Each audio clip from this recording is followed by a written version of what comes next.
ბათუმში მიმდინარე მშენებლობების უმეტესობა ბორდიურების ათვისებით მიმდინარეობს, მოსახლეობას საფეხმავლო გზის გაუქმების გამო უკმაყოფილებას გამოთქვამს და იმ საფრთხებზე საუბრობს, რაც სამშენებლო კომპანიების გულგრილობამ შეიძლება გამოიწვიოს.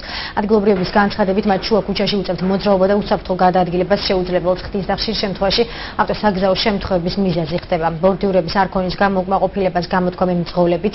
მათი განცხადებით, მოქალაქეები გამოსავალ შუა ქუჩაში მოძრაობაში პოულობენ. რაც პრობლემას მძღოლებს გადაადგილებისასაც უქმნის. მერიისა და სამშენებლო კომპანიების კომენტარი საკითხთან დაკავშირებით იხილეთ ჩვენს მომდევნო გამოშვებაში.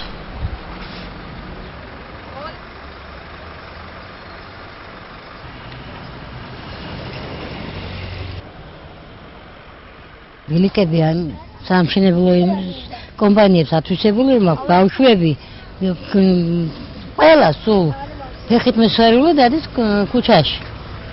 ძალიან ბევრი ავარიები ხდება, რა თქმა უნდა, ცოდვა ხალხი რა თქმა უნდა და არავინ არ აქცევს მაგას ყურადღებას. ავარიული სიტუაციები იქნება და ხდება შემთხვევებიც ხო, რომ დაზარალდება ადამიანი და მაგას რა თქმა უნდა მოწესრიგდეს. ადამიანმა ტროტუარზე უნდა იაროს და მანქანა მანქნის სავალ გზაზე.